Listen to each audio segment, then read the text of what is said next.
Catechetical Ministry, or ACCM, has the vision to form and develop integrated catechists who are deeply rooted in Christ and are sincerely committed to the task of building the kingdom of God through catechetical instruction.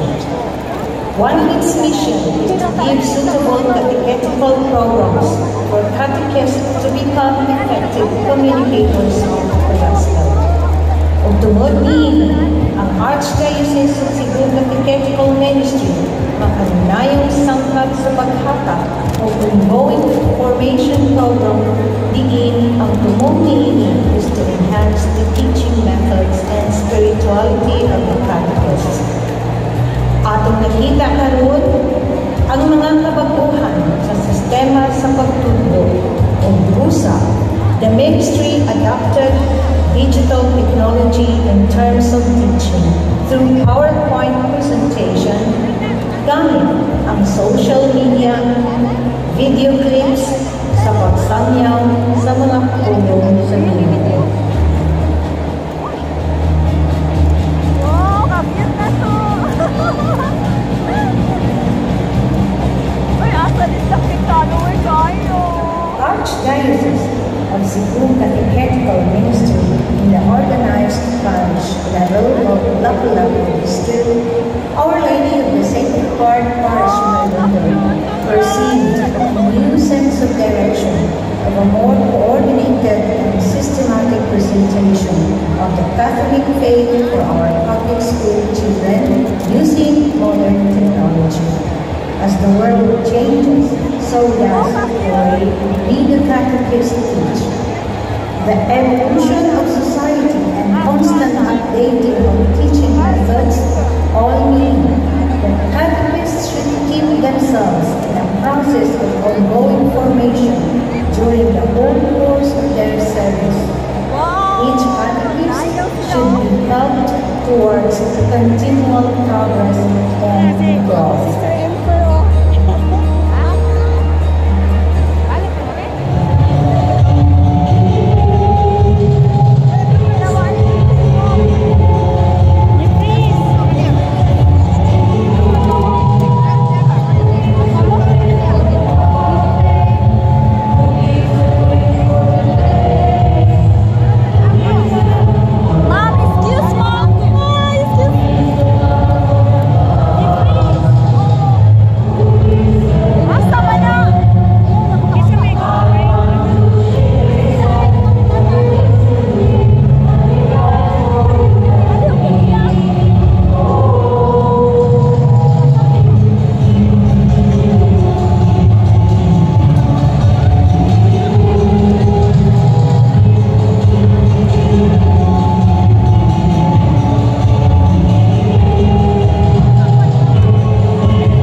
Pre-sacramental catechesis in the parish, like pre-Jordan, moderating liturgical celebrations in schools and parishes.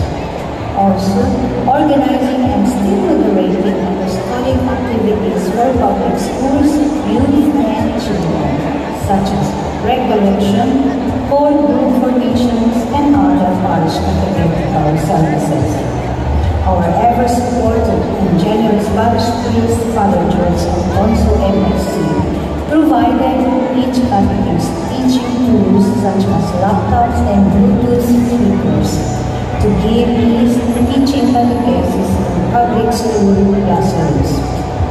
Gamit ang mga bagong kayuhanan, mga projectors, laptop, or smart TV, iban pa, pinaagi sa digital culture adaptation na buhi kung maayo ang katekismo sa balaang Kristihanong pagtulunan. Nagtinabangay ang matapusakan naman mga katekista sa pagtakon kung saan paggamit sa laptop, paghimo, power studies, and many others. With the help of our co-catechists, who are literate in computer, we are grateful to have learned to use digital devices.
Naningkamot sa ganang tuligang ilabay o himo palatuin mga maanindot ng mga props, mga imahen, illustration pictures o iban pang teaching materials gamit ang pagpugit o creativeness sa maabot na dawhan kaalam sa atong mga nanay na katekista. Daghan ang nakatakon o natabangan pinaagi sa pagtudlo sa atong mga kabataan o mga kabatanunan bahin sa mga butang spirituhanon sa pagtuo o sa sakramento. Ang katekista naningkamot sa pagtudlo ngadto sa mga public schools aron lamang ang ilang mubong panahon sulod sa klase 30 minutos ngadto sa usa ka oras siksik puno og undanon ug unta mahimo unforgettable experience sa mga bata. The Lord uses ourselves to be the echoers of God's word using the new innovation of teaching.